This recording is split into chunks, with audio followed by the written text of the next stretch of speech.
if we were in North Korea and the government came and said, we want to put this smart speaker in your house and it'll do things for you, but it will also record what you say, you would know exactly what this was. But in America, if it's sold to you as something that makes you more comfortable and improves your consumer convenience, you open the door right there to bring the speaker into your house. Hello, everyone, and welcome to this Peak Prosperity Podcast. I am your host, Chris Martinson. Look, there's a great battle underway, one whose outlines have suddenly and really crisply been outlined by the lockstep approach to COVID by numerous countries that are all similarly authoritarian, I should say. Individual and property rights have been summarily dismissed in favor of putative collective benefits. Now, I say putative because the macro data does not support the idea that there have been any benefits really at all. India's COVID case count and death rate are a fraction of the United States. The UK's same metrics are horrifyingly bad as compared to, say, Africa's. Canada's COVID case survival rate is 1/10 that of the Dominican Republic's for 45-year-olds. Now, in a sane society or culture, such disparities would spur immediate inquiry, some self-reflection, and maybe the replacement of one or two inept public health officials. In a culture of worship of central authority, those same officials only seem to gather more power and never suffer any consequences. Now, to help us put all of this in a new frame is Dreher, an American writer and editor. He is a senior editor and blogger at The American Conservative, and author of several books, including How Dante Can Save Your Life, The Benedict Option, which was amazing, and his new book, Live Not by Lies. Rod, welcome to the program. It's really great to have you on. Chris, thanks so much for having me on. So, Rod, I want to jump right into it. Totalitarianism, what is it, and do you see signs of it here in America? You know, when we think about totalitarianism today, what comes to mind? The Gulag, the Soviet Union, the KGB, breadlines, things like that. If that's our definition of totalitarianism, then no, we're not going to see that here. But I think that is too limiting a definition of totalitarianism. The idea for the book Live Not by Lies came to me about 5 or 6 years ago when I got a phone call from a doctor in the Midwest who told me that his elderly mother, who had grown up in communist Czechoslovakia, was telling him, son, the things that I see happening now in America remind me of what happened when communism came to power in my country. Now, this old lady had spent 4 years as a young woman in a communist prison on charges of being a, quote, Vatican spy, which meant that she just refused to stop going to church. Well, I thought this was really exaggerated precisely because, Chris, I looked out and didn't see any gulags, didn't see the secret police. But the more people like that old lady I talked to, people who had come to America from the communist bloc, they're all saying the same thing. And they're so angry because we Americans don't think it's going to happen here. Well, what are they seeing, Chris? They're seeing the emergence of a country and a culture in which you're not allowed to say what you think, that you could lose your job, you could lose your business, you could lose even members of your family if you take a politically incorrect position. Actually, that term political correctness sounds so quaint now. We're talking about people losing their livelihoods because of the culture of lies that we're building. It's totalitarian, Chris, because a totalitarian society, in the barest definition, is one in which only one ideology is allowed to have power, and every aspect of life is made ideological. Well, in our culture, wokeness has captured all the major institutions of our society. It's captured the military even. It's captured big business, which are long thought to be conservative strongholds. Not anymore. And you don't need the government to threaten to arrest you and put you in the gulag if every other major institution in society, schools, media, etc., are operating from the same ideological framework and are trying to cancel you and limit your ability to hold a job or to get a license unless you subscribe to the lies that the totalitarian system wants you to swear off on. So yeah, we are dealing with a kind of totalitarianism that I call soft totalitarianism, because it doesn't depend like Orwell's 1984 on inflicting pain and terror on people to get conformity. Rather, it's more like Aldous Huxley's Brave New World, where it throws all this comfort at you and says, if you want to participate in a society that gives you comfort and status and riches, then you have to surrender your identity. You have to surrender your liberty. You know, Rod, I had a similar experience. It was about 5 years ago. I was in an Uber, and my driver was this guy from Sudan. So I love striking up conversations, particularly with my drivers and whoever, you know, I love talking with people from other countries. And by the end of this conversation, this guy starts to cry because he described in great detail what it took for him to leave Sudan and why. And he was crying because he said, I see the same things happening here now. And I thought this was it. Once I'd made it to America, and he'd been here for like 15 years. Mm-hmm. And he said, once I made it here, I thought, that's it. I've escaped from this great evil and I'll never have to face that again. He was literally in tears as he recounted for me this checklist of things that he saw that were similar. I completely believe you, because this is my experience in talking with immigrants from communist countries. And even though in Live Not by Lies, I focused on immigrants from the Soviet bloc, I still get people who came to this country from China and Venezuela and Cuba who say, this story is our story too. And they're trying desperately to wake Americans up. But I don't know what it is, Chris, whether we just want to believe that our comfort and our liberties are going to last forever. These people living here among us, these immigrants from the communist world, they are the canaries in the coal mine. They are trying to wake us up so we can take a stand and stop this before it's too late. I believe you, right in here, you started with a Solzhenitsyn quote, which was, paraphrasing it badly, maybe you know it. If you think it can't happen to you, you're wrong. Yeah. He said that this was at the introduction to the 1983 edition of the Gulag Archipelago, which won him the Nobel Prize, in which he told the truth about the Soviet underground state for political prisoners. And he said that all over the world, there are people today who say, oh, what happened in Russia, that couldn't happen here, not with people like us. He said, look, we thought the same thing. He said in Russia, in the 1890s, like 20 years or so before the communist revolution, he said if you had gone to all the top intellectuals and cultural leaders in that society and said, within 40 years in this country, there will be tortures that haven't been seen in Russia since the Middle Ages, they would have thought you were crazy, but it happened. You know, this idea that we are such a stable society where things like this can't happen, it's just an illusion. I think a lot of people are waking up to this now. It was interesting. Robert Malone was on Joe Rogan. He had this 3-hour interview. And about 2 minutes of that was him talking about the psychological theory of mass formation, or mass formation psychosis as it got billed. But I think technically it's called mass formation, which is what happens when people fall under the spell of a narrative that is very totalitarian in its nature. It demands complete, as you mentioned, here are the tick list things. It requires you to comply completely with whatever the narrative is, requires you to other the other people out there, so you have to create a sense of threat. And that ultimately, if you let that go on long enough, it ends in mass atrocities, as you just described. And it's interesting that little clip, that 2 minutes, oh my gosh, it's been debunked, and the AP fact-checked it and ruled it to be wrong, and there was this great hoopla around that, and I think that's because it maybe struck a nerve. Do you see parallels between today and the road that, say, Germany was on in the 30s, or Russia turned into when it came through its period? Yeah, Chris, that's absolutely the case. In Live Not by Lies, I talk about one of the landmark books in political theory of the 20th century, called The Origins of Totalitarianism by Hannah Arendt.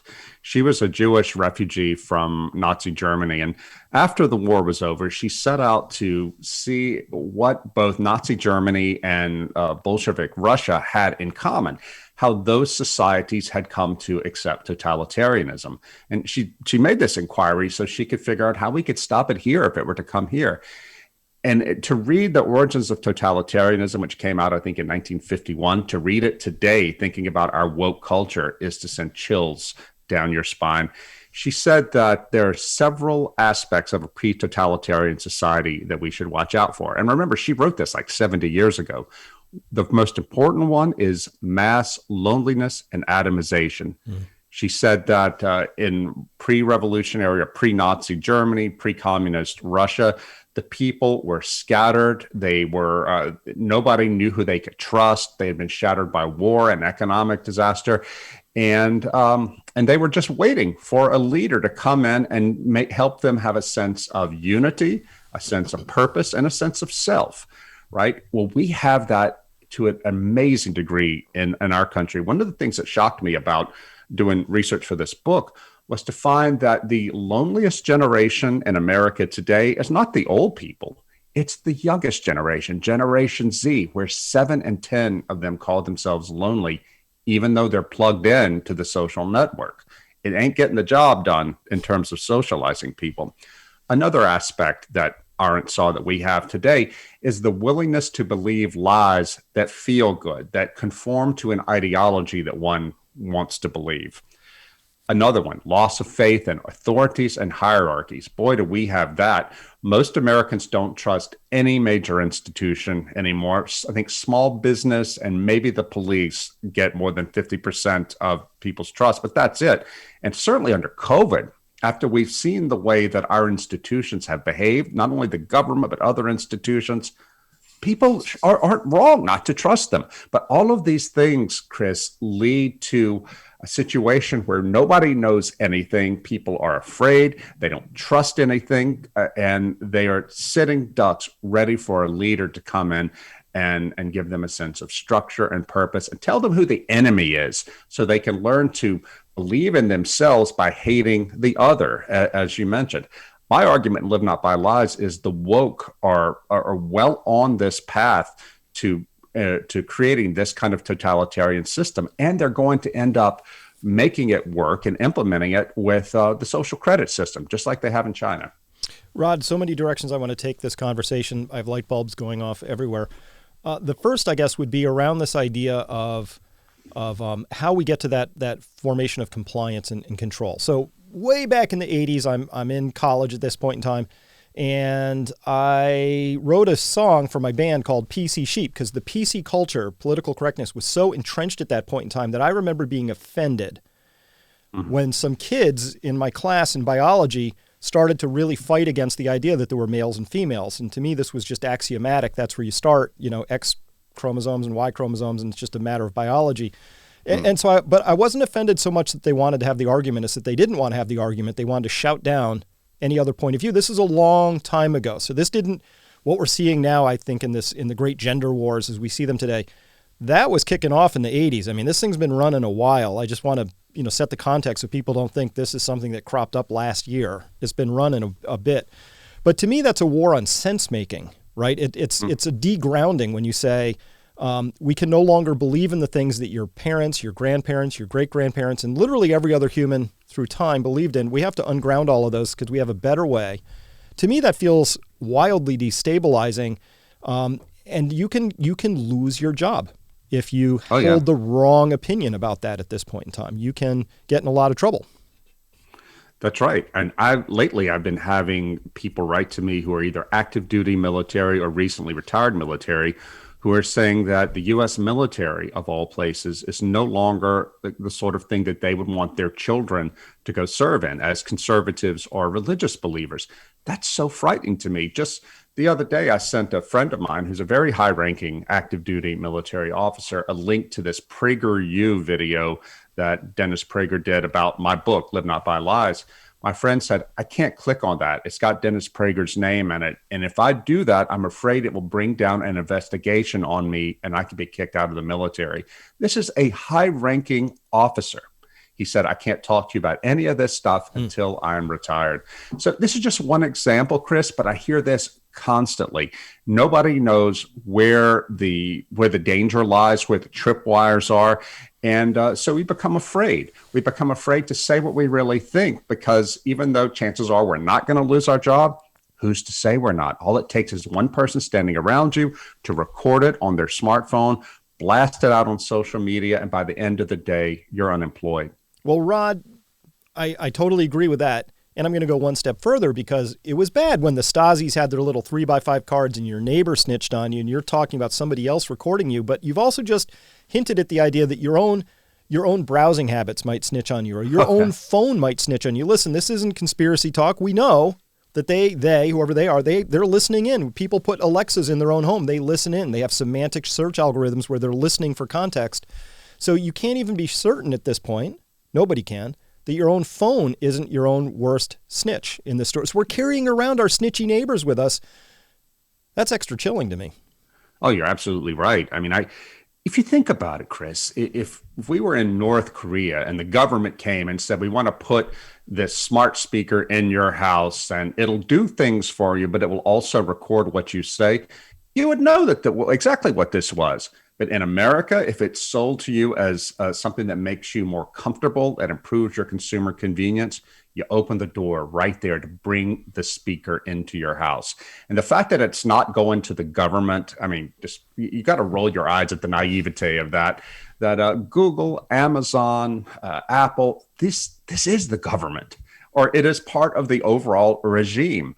And that's why I don't think that the social credit system will come into America via the government per se, as it has in China. I think it'll be something that big business takes us to ultimately. And if you want to participate in the economy, you're going to have to be judged creditworthy, social creditworthy by the algorithms. You probably know, and your listeners may well know about what happens in China, how it's a largely cashless society. And if you want to participate in the economy at any level, you have to have a high social credit rating. What does that mean? It means that the Chinese government uses their algorithms and artificial intelligence to monitor everything you read, everywhere you go, everything you see online, the people you hang out with. They can tell this just by using GPS.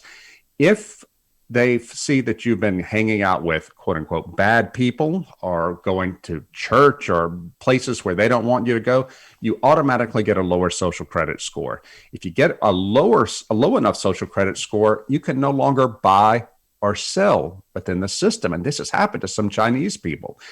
This is coming here. I feel sure of it, Chris. Maybe not in the next 2 or 3 years, but I think within 10, 15 years. So one of the reasons I wrote Live Not by Lies is to encourage my readers to start putting networks in place today that will make us resilient, where people who refuse to go along with this system are able to support each other and support their families and support their churches and houses of worship. I did note that in this book, Live Not by Lies, you also had some quotes by some of my favorite folks. I was really intrigued with Václav Havel and living through the whole Czechoslovakian experience. He's talking about, I think what you were mentioning here is this idea of parallel networks, that when you live in a soulless society, as it were, it really matters a lot if you're going to be resilient, who you know and how well you know them, and that you have a means of recreating for yourself the opposite of the social isolation that actually the totalitarian regime feeds on and feeds because it wants that sort of behavior. Exactly. You're talking about this guy, Václav, not Havel, but Benda, Václav Benda. He was one of Havel's allies. He and his wife, Camilla, were the only Christians in the inner circle around Václav Havel and the top dissenters. And Václav Benda, who died in 1999, he came up with the idea of the parallel polis. What did he mean by that? He said that, look, nobody who has any integrity, religious or otherwise, can possibly collaborate with the communist government. But we can't just give up. We need to come up with a parallel society that will enable us to live the truth as best we can and to educate our kids in what is true and not the lies that the government is trying to shove down their throats. And so what the Bendas did would do things like have lectures at their apartment in Prague. They would get people in and they would talk about art, they would talk about literature, all kinds of things that would help the Czech people remember who they were. Because you got to remember, the communists at that time were trying to erase all of Czech history. Anything that they thought could be used to tear down communism from the Czech past, they were trying to destroy. Well, the parallel polis arose as a way to keep that memory alive. I compare it also in the book to what the future Pope John Paul II did in Poland under Nazi occupation.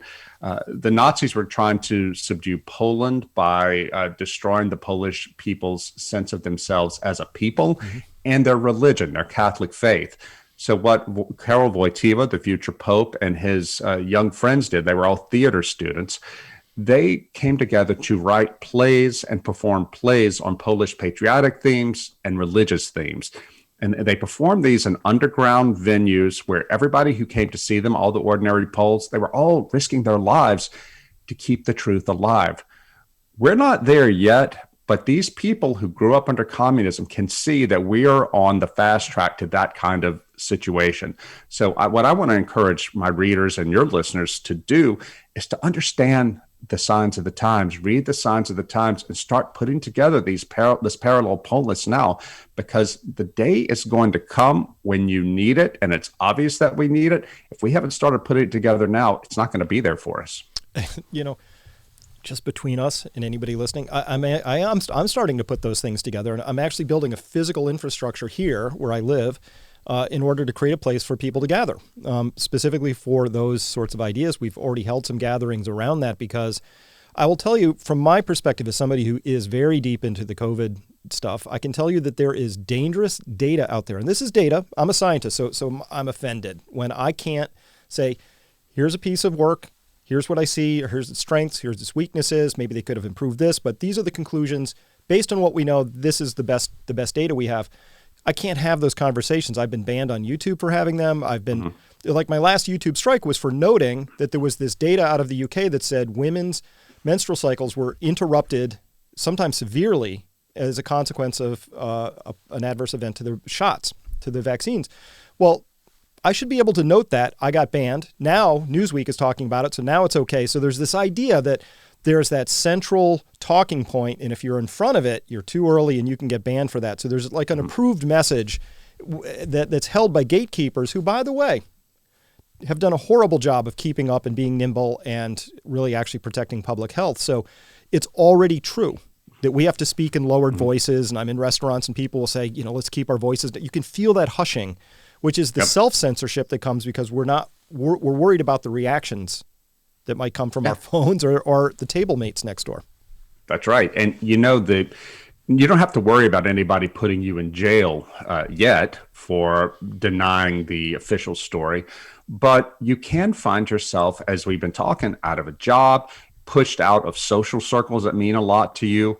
I think that if you see what they're doing, what authorities are doing about COVID passports, vaccine passports, things like that talk, think about how that same logic is going to be used, Chris, down the road in cities like Chicago, where the mayor declared that racism is a public health emergency. Okay, if it's a public health emergency and we have to keep people safe and healthy, then it's pretty easy to see how they can justify shutting down free speech and punishing people who say racially incorrect things or who question the woke dogma, critical race theory dogma. If they can stigmatize you as a danger to the safety and health of the community, where are you going to go? So far we have a First Amendment, but the First Amendment is only as powerful as the willingness of the Supreme Court to defend it. And that's only as powerful as the willingness of the American people to value free speech and to value religious liberty and freedom of thought. That's the danger, Chris, that you look at the younger generation, the Gen Z, some of the younger millennials in Gen Z, they don't care about this stuff. They would rather see the whole country be turned into a safe space than to defend the right to speak your mind. A good friend of mine, Peter Boghossian, Portland State University professor, who finally quit because it was just too painful to continue trying to be an ethical philosophy professor who actually would challenge minds, when he would have to go in for retraining and sensitivity because he would say something that would challenge somebody who would get offended. Just one person, one student saying, I'm offended. And next thing you know, this guy's up for a bad review and some retraining and all of that. So he finally quit. But he said to me, Chris, the thing that's really tragic about this is that these people are not being trained how to think. Yeah.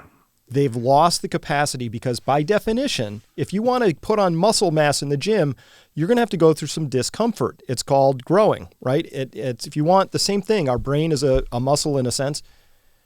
To get to a new set of thoughts or a deeper level of wisdom, you have to stretch it. You have to be able to see all sides and go through uncomfortable contortions, maybe even to realize you're not a good person. You're just like the tantric practitioners say, you are all people. And under some circumstances, you'll be an awesome person. Under different circumstances, you might be a horrible person. So I think that we're raising I'm worried about the damage that's been done here to an entire generation. Oh, yeah. Are Yeah, you? for sure. And you're bringing up Peter, who's really one of the bravest men we have in public life. Um, Peter is an atheist. He's been an active atheist, campaigning for atheism. I am a religious conservative, but this crisis that we're facing now, that all men and women of goodwill and of honesty are facing, is such that people like Peter and I, and we've become friends, by the way. We've never actually met him, but we correspond. People like Peter and I need to stand on the same side. People like Barry Weiss, she's a secular Jewish lesbian, but she is also one of the bravest people in public life. And I want to stand with her, because one of the lessons I learned from talking to the people in the Soviet bloc is that courage is one of the rarest qualities in a totalitarian society. And when you find somebody who's brave enough to speak the truth and not to care what the consequences are, that person has to be your ally, no matter what their religion or lack of religion, or no matter what their politics are. And I got this from Camilla Bendova, the wife of Václav Benda. The Bendas were the only Christians in that circle, as I think I mentioned a second ago, but they didn't care. Camilla told me that most Christians in communist Czechoslovakia kept their heads down and conformed. These Catholics, the Bendas, would rather be with the atheists who are brave enough to stand up against the lies. And that has been a powerful lesson I think we all need to learn. I love the way you phrased all that, because courage is also infectious. Fear is, but I've been watching the people who are courageous, and it's been astonishing to watch how many people rally around them. And this period of time, I don't think COVID, Rod, my perception is COVID didn't like break our institutions. It just revealed how corrupt they already had become. Yeah. And as well, it also taught me who are the moral cowards and intellectual frauds in this story. And they got burned away. So one of them, who's astonishingly horrible human to me, is watching Anthony Fauci and what he's done and how he's done. He's very transparent. He's a power player, and he's into money. And he's not into truth or science or any of that stuff. But I've noticed the degree to which some people have rallied around him as if he were the Pope Fauci, right? They've enshrined him with some sort of religiosity. So my question to you is around this. No matter which culture I look at, hunter-gatherers, indigenous cultures, on up to any culture, they have some form of religion. They have a spiritual place within them. So that tells me it's a human thing, like eating or drinking or sleeping. It's a human quality. It feels to me like a group of people in my country have kicked that part out, thinking they could just eject it, not realizing something would rush in to fill the void. And they filled it with humans and institutions, faith in government, faith in people like Fauci, misplaced faith, because, Rod, these are human constructs. What are your thoughts there?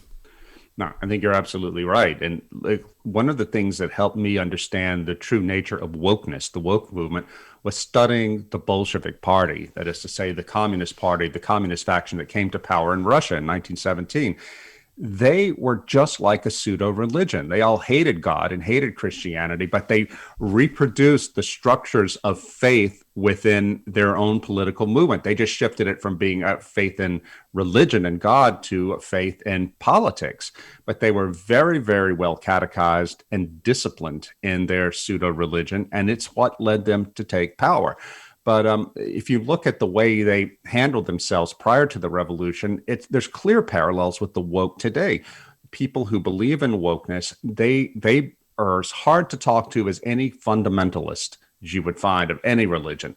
And I think that one of the things they also play on is, as I mentioned earlier, that loss of a sense of common meaning, that when people quit believing in God, they'll believe in anything. I think Chesterton said that. But they also want to believe that comfort and a sense of security is the highest good. And I think this is one thing, Chris, that makes the situation we're in now so different from communist totalitarianism. I tell a story in Live Not By Lies about going on a tram through Budapest, the capital of Hungary, with my translator, a young woman who was pregnant, had a small child and a husband at home. And she said, Rod, it's so hard for me as a Catholic to even talk to my friends here in Hungary who about the troubles I have in my marriage. She said, I'm happily married, but like all young couples, we argue from time to time, and our little boy is hard to deal with sometimes. But whenever I mention that to my friends, they cut me off and say, oh, you have to get a divorce. You have to put your son in daycare. You got to be happy. Happiness is the ultimate good in life. She said they can't understand that part of a happy life is struggle. I looked at her and said, Anna, it sounds like you're fighting for your right to be unhappy. She said, that's exactly it. Where did you get that? I pulled out my smartphone and went to chapter 17 of Brave New World by Aldous Huxley. The dissident in that book, the guy who's standing outside of society, the totalitarian society, is a guy who wants struggle. And they're not trying to force him to come in. The dictator, Mustafa Mond, brings him in and says, look, why wouldn't you want to join this society? You're taken care of. You have all the sex you want, all the entertainment. Everything is great. What's not to like? And he says, I want sin. I want love. I want beauty. I want suffering.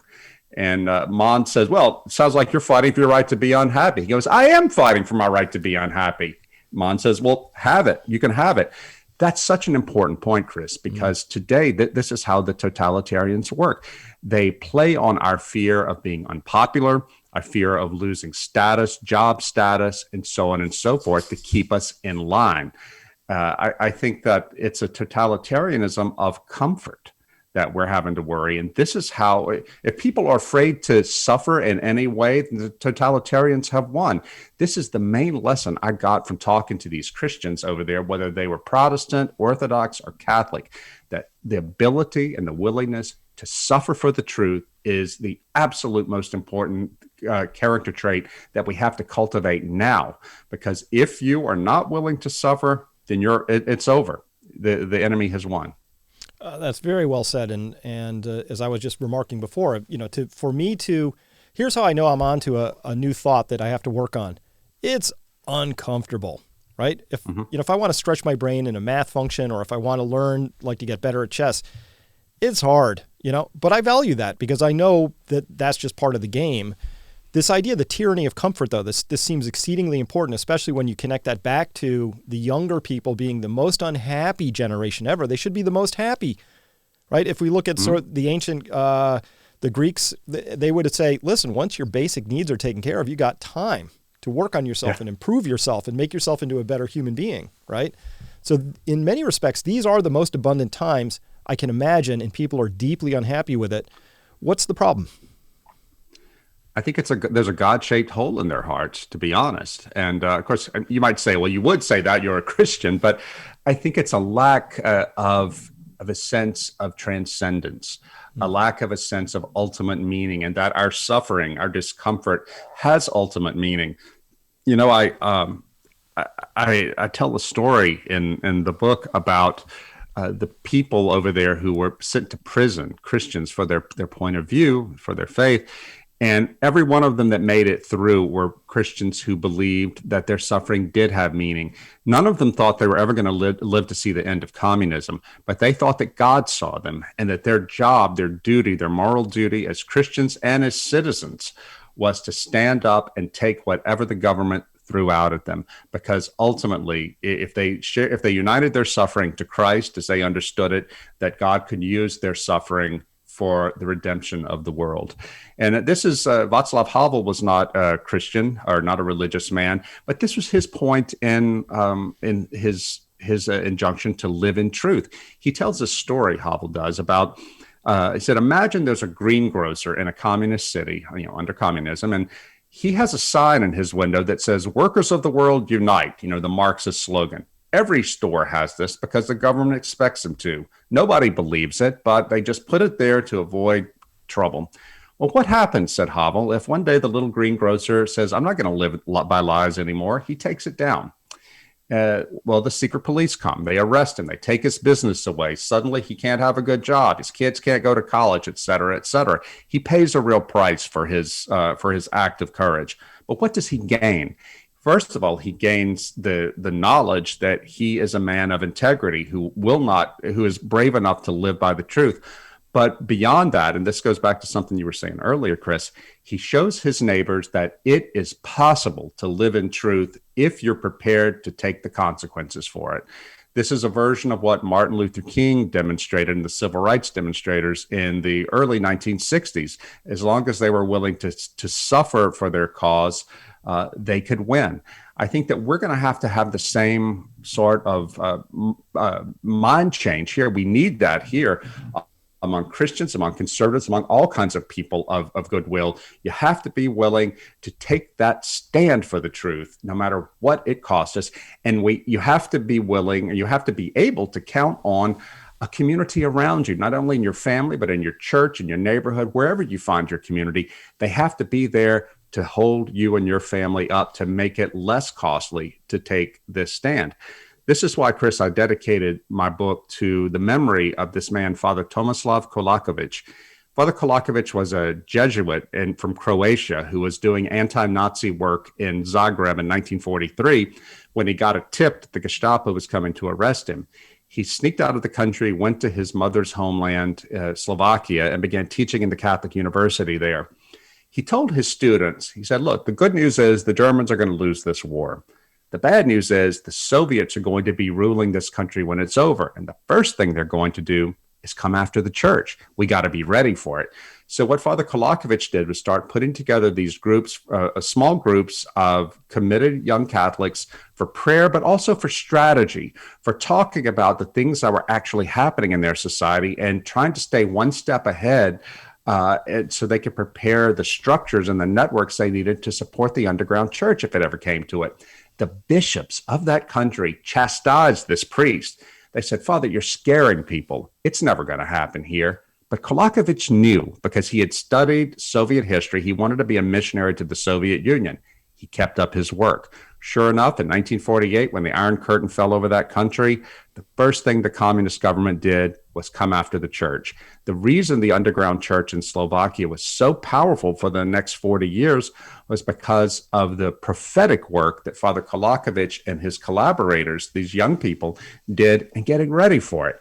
I think we're in a Kolakovic moment here in America and in the West more generally. And I hope that the warnings that these older people are sounding will be listened to, and that we Americans of whatever age will rally to the cause and start building these networks. Well, if we're going to have our own Kolakovic moment, what would we be doing today? What needs to go underground? What would we preserve? Mm-hmm.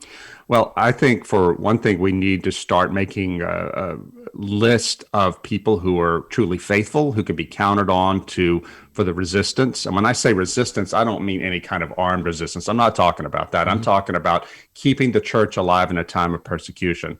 I think it's so important that churches today start putting money aside for members of the parish, of that congregation, who lose their jobs because they've stood up for the truth. You know, that's a practical thing that we can do.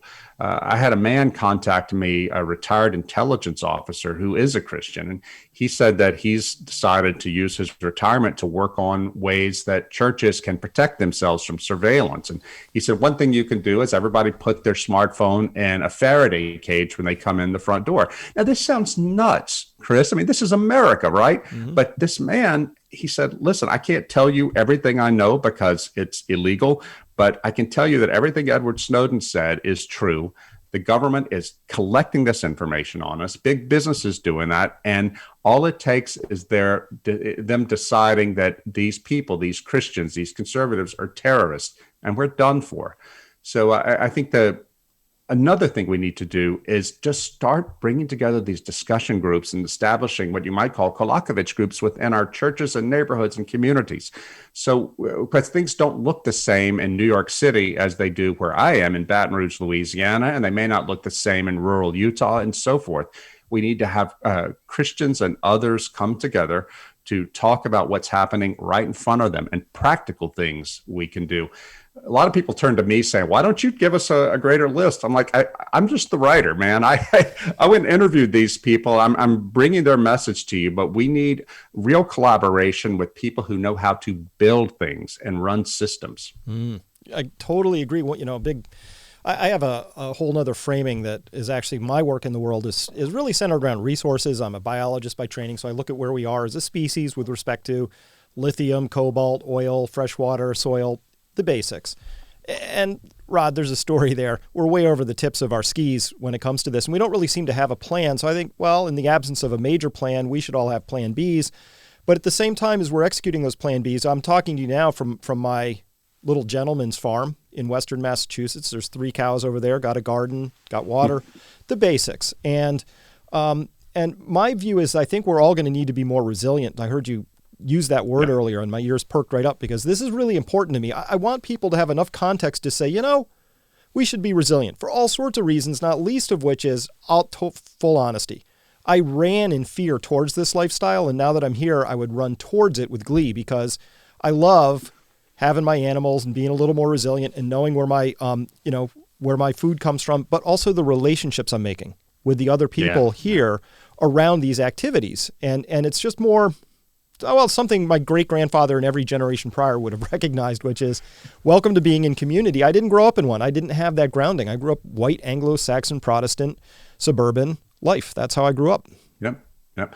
No, you make a really important point there. There's a great book about the fall of the Roman Empire by this historian at Oxford University called Brian Ward Perkins. And he talks in his book about the utter collapse of material culture when Rome fell in the West. And he said that it is impossible to overstate how much knowledge was lost when that civilization went away. And he's talking about practical knowledge, like how to build things. He said, for example, that it took Europeans 1,000 years after Rome fell to learn how to build a roof over your head as well as the Romans did. Well, I think today that we're probably not going to lose that kind of technical knowledge, but we're losing, although we may, but we're certainly losing the fundamental knowledge necessary to civilization, which is how to court a spouse, how to form a family, how to make a stable family, how to support the family, how to build the civilization that supports the family and the propagation of the next generation. All that knowledge is falling away. I remember back in 2013, I went to speak at an evangelical Christian college in the upper Midwest, conservative evangelicals. And like I do whenever I go to a college, I had dinner before my speech with some professors, and I asked them, what are the things you're most concerned about looking at your students? And I thought some of them might say, well, a loss of the faith. They didn't. They said the things they were concerned the most is that none of these kids would ever be able to form a stable family. And I looked at him because I'm a writer. I'm not part of campus. I said, what do you mean? This is an evangelical Christian college in the Midwest. Why wouldn't they be able to form a family? Guy looks at me with tears in his eyes, a professor, and said, because most of them have never seen a stable family. I looked around the table. All the professors were nodding. And that was a real wake-up call to me, Chris, because I grew up in a stable family and a community, a small rural community of stable families back in the 70s and 80s. But what I took for granted is not the norm anymore. By stable family, what did they mean? A father and a mother who are married, both live in the house, and both run a stable household, where norms are very clear, et cetera. But mostly, I think it was just having a mom and a dad in the home. Wow, even at this Midwestern college. Evangelical Christians. Evangelical Christian college, yeah.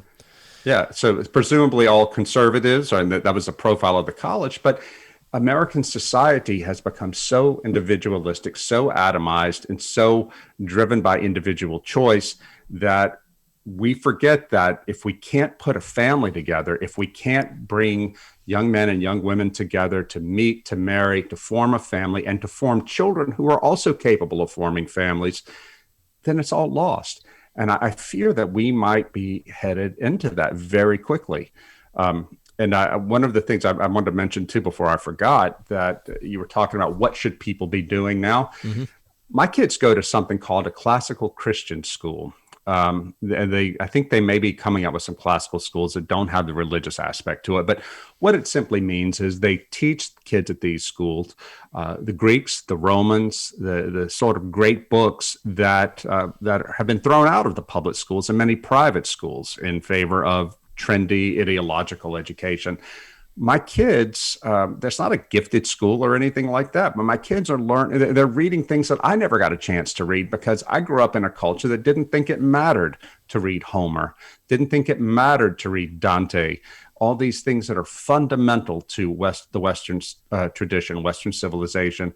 Well, my kids and the other kids at this school are getting that background.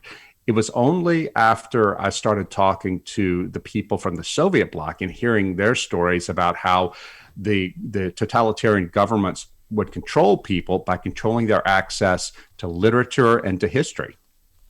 That I understood why this was important. Yeah, this is a whole area of inquiry for me now, and I am also going back to the classics, and it was in part sparked by a good friend of mine, Jason Feldman. He handed me a book called The Swerve, which is astonishingly good. And it chronicles the real-life story of Poggio in 1415. He's a papal scribe and secretary. And anyway, he's on the march. He's out looking for like old dusty Latin tomes that people have overlooked because they're trying to preserve them, and it's a matter of stature if you could translate one of these awesome things. So he stumbles across the only known extant poem by Lucretius, who was a follower of the Epicurean method. So these were people in like 30 BC who sat around, presumably in togas, and by thinking, managed to figure out the nature of the universe with respect to atoms. They got pretty close to string theory. They'd worked out chemistry, on and on and on. And they'd had to do that, Rod, they had to set aside, because for 1,000 years, everybody knew 4 elements, earth, air, fire, water. They're like, no, we're pretty sure it's these other things, And this just showed me what people are capable of if they can come together in what we're talking about, maybe in these parallel structures, not just to preserve something, but humans are capable of extraordinary insights once they set aside the conventions of their culture, which often have a lot of things wrong, right? Or something. So I've been astonished when I read that poem, what they worked out. Evolution, they worked out all kinds of stuff. It was amazing. Wow. And if we don't have the ability to think and speak freely, then we can't help but go into decline. When I was over in Russia a couple of years ago reporting this book, I had dinner with this Russian family, an ordinary family in a small apartment. And the father in the family said, I remember the time when I knew that the Soviet Union was going to fall apart. I'm like, oh, really? When was that? He said the 1980 Moscow Olympics. He told me that he had just graduated from film school in the Soviet Union, and his first assignment was to work with the production team getting ready for the global broadcast of the Olympics. He said we were up in the VIP box where Brezhnev and the Politburo were going to be later that day for the opening ceremonies. And we were hanging pipes up there from which we would hang the lights, the Klieg lights, or the lights that would illuminate the Politburo. The KGB came in and said, wait, you have no permission to do that. Take those pipes down. Guy said, my boss said, but sir, the Politburo is going to be sitting here. They're going to be in the dark if we don't hang these lights. KGB said, take them down. You don't have permission. So they took them down because nobody was going to stand up to the KGB. Chris, to this day, if you go on YouTube and look at the opening ceremony of the Moscow Olympics, there is Brezhnev and the whole Politburo sitting in the dark. Now, this dad who told me this, he said, I realized that when we had gotten to a point in the Soviet Union where our leaders are going to be humiliated on global television, but we were too afraid to say anything more because we thought the KGB would throw us in prison. A society that lives by those lies is going to fall apart eventually. Well, guess what? We're there too. A society that wants to live by the lies that we're being thrown at us by the woke, it's not going to last. We're going to fall apart because reality will ultimately come back to bite us. Well, that reality, I want to talk about that. So in this book, Live Not by Lies, chapter 5, value nothing more than truth. The older I get, the less I know. And I'm not clear what the truth is. I'm really good at spotting BS. That's my superpower. And that's often my guide that there is some truth out there. What do you mean when you say value truth? Value the pursuit of what is accurate, what is and what is morally just, because there are two kinds of truth. There's the scientific truth, facts and measurements, and then there's moral truth. It seems to me that a good person has to be devoted to pursuing both things.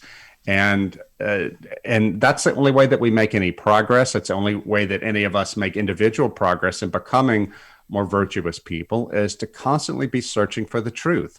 And if you're a religious believer, as I am, then you believe that God is the source and the foundation of all truth. So a search for truth is also a search for God. And it's so important when you're facing totalitarianism, because if you value anything more than the truth, then the system will find a way to buy you off. If you value your status more than the truth, then you have a price. If you value your comfort, your happiness, they will find a way to get to you. But the truth, the putting truth at the center of things, is the ultimate source of resistance. Now, I say truth and not God, even though there is a chapter in the book about religion, because there were people, Václav Havel was one of them, who were atheists who still resisted because they put such a high value on truth. Now, it's interesting that of the people you've mentioned, Peter Boghossian, Barry Weiss, who else have sort of become maybe not strange bedfellows, as it were, but who's sort of come into your life of late because of the times we're in? Brett Weinstein and Heather Heying. Mm-hmm. They were driven off, both left-wing atheists, driven off from Evergreen State. I was so shocked because Heather devoted an entire one of their podcasts to reading from Live Not by Lies, because they saw that this is something bigger than the things that divide us along the usual ways of left, right, religious, secular, and so forth. This is something about truth and the way we search for the truth and the liberty to not only to live free, but to investigate truth, investigate the world around us.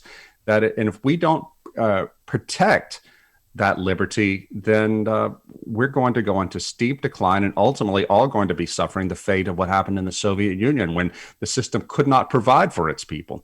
Somebody told me recently, who's in engineering, and he said the STEM world has become completely obsessed with wokeness too. He said, we're not going to get out of this until bridges start falling down. I hope it doesn't come to that, Chris, but this guy was really down. Oh, well, I'll tell you, Rod, I'm highly concerned in that front, and I'll tell you why, because wokeness, I'm going to use that as sort of a metaphor for narratives that can't be challenged, right? So Once the narrative comes out, it is what it is, and you have to accept it, and then your advancement or being held back within a society is your obedience to that narrative. So I'll tell you which one concerns me a lot, is this whole idea that we're just going to transition to alternative energy. We're not. We might, but we have to be eyes wide open. It's highly complex. It's going to require an enormous amount of capital. We're going to have to make sacrifices. We might not live the same lives of comfort. We could do it, but it is complete BS, with my BS meter going off, to say, oh, we'll just get there. We just have to decide that's what we want. Nah, not once you understand the complexities of it, right? It's an energetically complex subject. It is magical thinking.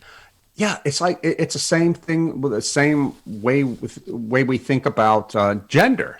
Like, oh, if I'm a woman, if I declare I'm a woman, and anybody who says otherwise, to the gulag with you, and we'll just apply enough technology to it and change the laws and forbid saying that the emperor has no clothes, and we're good to go. Thing is, reality doesn't work that way. You're absolutely right about this, but there's something about Americans. I think it's just in our character. We think that eventually science will pull a rabbit out of the hat and everything's going to be fine. And it will be no price to pay for how weak we've allowed ourselves to get in terms of our own lives and in terms of our social structures. I couldn't agree more. And that narrative is, particularly when it comes to energy, once you understand systems theory and complexity theory, we have a complex economy. It's very complex. And it means that it has outputs that can't be predicted just from its inputs. It has emergent behaviors. And so that fancy bit of science talk just says, listen, when you have surplus energy, you can have as much complexity as you want. When your surplus energy starts to decline, that complexity goes away. Mm-hmm. I can't tell you how or why, but we have 300,000 job classifications. It will someday be 200,000, someday 100,000. If we go far enough, we get back to a candlestick maker, a shoemaker, and a farrier or whatever. I mean, this is so critical that we get this right. But it's orthodoxy that if I come forward with that, I am more likely to be shouted down by green advocates than listened to, when all I'm trying to do is bring some basic math to the situation, which is, can we talk about 300 quadrillion BTUs of energy as a primary source and how we're going to replace that? Mm-hmm. Should be simple. Nobody conversation. wants to hear it. No. No, nobody wants to hear it. I mean, and I get the same thing too with Live Not by Lies. It sold over 150,000 copies in the last 14 months since it appeared. It's had zero attention from the mainstream media. And I understand that, because if this book is true, which is to say, if the people who came to this country from the communist world are telling the truth, then it damns the mainstream media, it damns the woke education system, and tells us that we've got a big problem on our hands. The liberty of our civilization and the common sense at the heart of our civilization is at stake. So, of course, they're not going to pay attention to it. Yet the word is getting out anyway. Here I am talking to you. I've been talking to people on podcasts and small radio shows for the past 14 months. The word is getting out. And this is a book of hope. It's a scary thing to face the reality of what's being done to implement soft totalitarianism in our society. But the fact that all of these people stood firm in the Soviet bloc and did not bend the knee. They suffered. Some of them went to jail. Some of them were tortured in jail, but they did not bend the knee, and they survived to bury communism. I think that we can do the same here, but it's not going to happen on its own. We have to prepare ourselves for a long, dark age ahead and to be resilient throughout it. Well, this is something I'm concerned about a lot. Is sometimes I probably get painted with the same brush you do, which is, oh, he's a pessimist. I'm like, no, I'm very optimistic, but I'm a realist. So optimistic realist says if we don't deal with reality, it'll deal with us, and we will have an uncontrolled collapse into an energyless future, which, by the way, is going to be very dark, right? Very dark. So when I look at you mentioned the Roman times, I just found out this week, I hadn't heard about it before, but the Colosseum had something called a velarium on it, which was an awning that they could pull over the Colosseum. If you've been there, it's a big structure. Yeah. This thing weighed 24 tons and had some sort of pulley mechanism of ropes that we don't understand because that didn't get preserved. But they were able to maneuver a 24-ton awning. So I'm just thinking, where did you get 24 tons of fiber? Who wove all of that? How did the ropes work? How big are the trees that you had to, erect as poles? Who was responsible for it? When a rainstorm was coming, what decisions were made? There was like all this stuff, and that was just so people could sit comfortably. And it was probably, another 1,000 years before people worked out that technology again. Yeah, exactly. The Romans didn't think they could fall. One of the things that concerns me the most is the collapse of the Christian religion in the West, because I'm a Christian. I think that today we're in a period kind of like the 4th century was for Rome. That was the century in which the pagan religion, which had been the official religion of Rome for 1,000 years or so, when it began to transition to Christianity. And there's a great book called The Final Pagan Generation by a historian named Edward J. Watts, Watts. Watts went through the writings of pagan patricians who were alive then to see what their life was like in the 4th century with this massive change happening all around them. Guess what, Chris? They didn't see it coming. They thought that everything was basically as it always was. It's been like this. We've had these gods, these household gods, for 1,000 years. We'll have them for 1,000 more. These Christians are just part of the mix. By the end of that century, though, the empire had flipped completely, and Roman paganism died out. I feel that we may be in a similar situation today with Christianity in the West, and so many Christians are just sitting there like knots on a log, thinking, well, it's always going to be this way. The bad things can't happen to us. We're America. Guess what? Solzhenitsyn says, don't whistle past that graveyard. Well, let's talk about the timing of all this then, because I think it's easy for me to slip into the own importance of my life and think, well, it must be happening because, I'm alive. It did take the Romans quite a while to sort of decay. Do you think things might be in a faster pace these days because of just how complex it is? I mean, population has doubled from 3 billion to 7.8 billion in my lifetime. And that's an extraordinary, we haven't had to contend with sort of the scope and scale of these challenges. Plus, well, now everything's sort of linked up electronically, so our banking system could collapse literally in 3 nanoseconds if it chose to. Do you think the pace could be really, I guess I'm asking a version of the Hemingway quote, which is, how did you go broke, sir? And he said, slowly, then all at once. Yeah. Is that how you would see this too, or differently? I think it could fall apart much more quickly than the Romans did, in part because, as you say, everything is so complex and so dependent on electronics. If we become a cashless society, which is what we're heading towards, what happens when the electricity goes off? If we transition our cars all to electric cars, which seems to be happening, again, what happens when there's no power anymore? Perhaps even more seriously, I grew up out in the country. My dad was a country boy, born in the Great Depression. He knew how to do things. He was college educated, but he knew how to fix cars, how to put in a garden, how to hunt, how to fish, all of these things that have been lost in my generation. He tried to get me interested in them, but I was just interested in going to college and moving to the city and having a big life. My generation and our kids' generation have lost most of that practical knowledge that enabled country people to survive. I think that if we do get a rapid collapse, it's going to be bloody, it's going to be crushing, and the only people who will be, or the people who will be best placed to survive, are these country people who have learned how to do things. Well, I certainly agree that would be a good hedging strategy. We promote people building up 8 forms of capital because a lot of people think, well, I've got a nice 401k. I have a buffer. Financial capital, it's helpful. But as you mentioned, in a blink of an eye, under some circumstances, maybe it goes from very helpful to being nothing very quickly. So we talk about 7 other forms of capital. Material capital, important. Do you actually have a functioning car or tractor or whatever, good hoe? Living capital, which would be your own health and the state of the soil in your garden, things like that. Increasingly, though, I realize that your social capital is probably the most critical factor in this whole story. And as well, we talk about emotional and spiritual capital as a category. I think those, honestly, if you could be rich in every form of material and financial capital, but if you fall apart or you can't process what's happening to you, I think you'll be poorly positioned for it. So how would people in your mind go about, how do you go about building up those forms of capital? Mm-hmm. I'm really bad about it because of the work I do. I'm a writer and I have to tear myself away from the laptop and get out of my head and go out and see actual people. In my church, and we have a pretty strong community. It's a small church, but that counts for something. But for me, since I've been living in Baton Rouge, I really struggle with this because I do work from home, and I've worked from home for the last decade.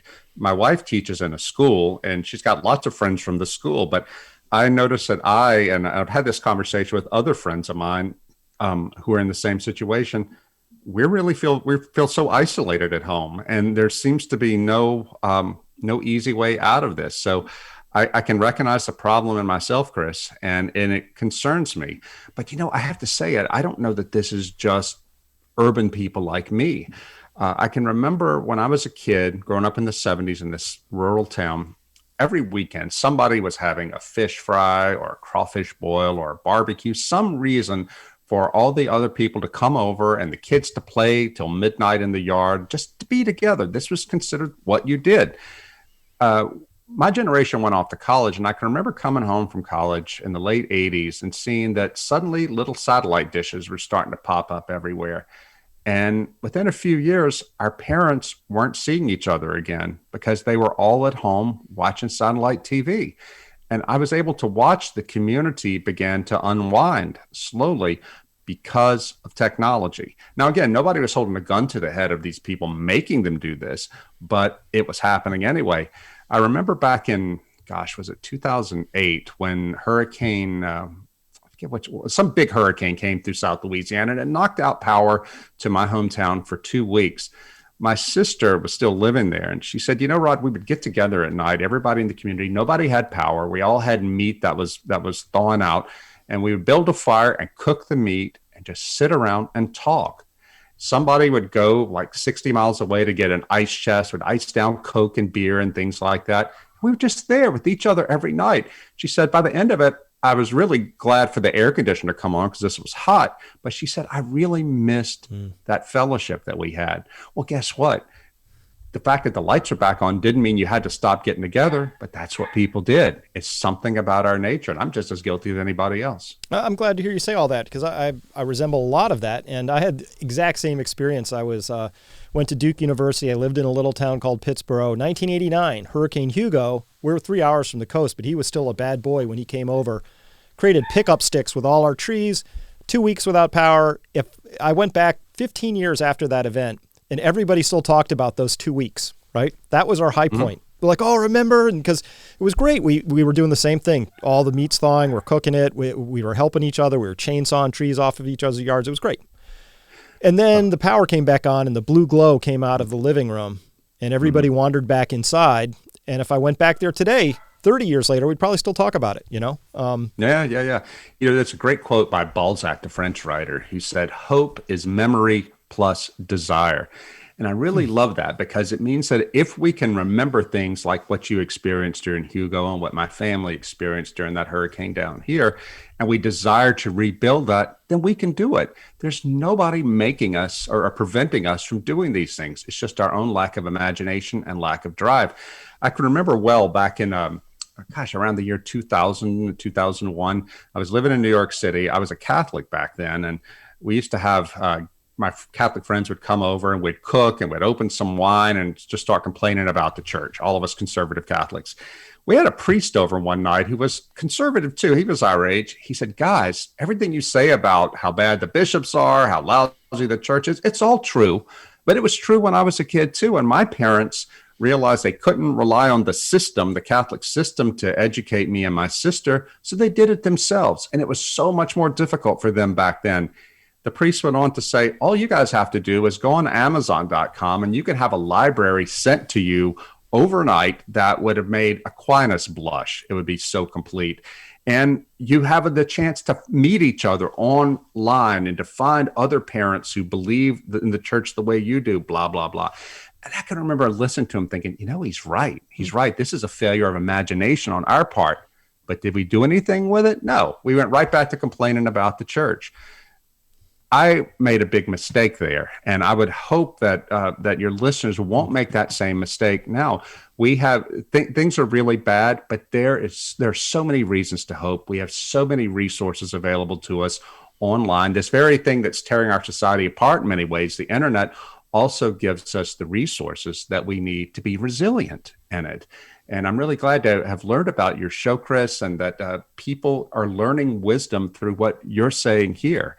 And it's the kind of thing that we're going to need in the days to come, because this is not going to last forever. I think we can all see that. It might not even last another 30 years. We're going to have to pay the piper. There will be a reckoning. But the good news is, the hopeful news is, we can come through that. Well, you mentioned Americans maybe overly or even misplaced faith in technology. All technology is a two-edged sword to me. There's never just isn't this great? Look how, people hold up the phone. I call it the smartphone moment when I'm trying to talk to people about oil and they whip out their smartphone and they go, I think you're forgetting about this, right? I'm like, what? This thing that consumes electricity and doesn't produce any? No, I'm not forgetting about that. I understand it's an amazing piece of progress, but in that myth of progress and faith in technology is this unwillingness, as you mentioned, like, that you're willing to look at the rest of the story here in this book. I think there's an unwillingness to look at that double-edged sword of technology. And if we're honest, we say these things are bad for us on balance, or maybe they're bad. They should be like cigarettes. You have to be 21 to operate one. Because I see kids today are hopelessly disconnected from self and other, principally as a function of, if I had my smartphone, it would be in my hand. Yeah, no, there is a reason why we've had this explosion of gender dysphoria among junior high schoolers in the era of the smartphone. Smartphones didn't come online until 2007. That's when the iPhone was introduced. And now we have a generation raised on the phone, and they are depressed. They're alienated from their own bodies. I taught this past summer or last summer, I was in Slovenia, this country in the former Yugoslavia.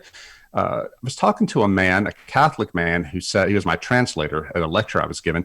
He said, my wife and I, we're church-going people, but we gave our 11-year-old daughter a smartphone.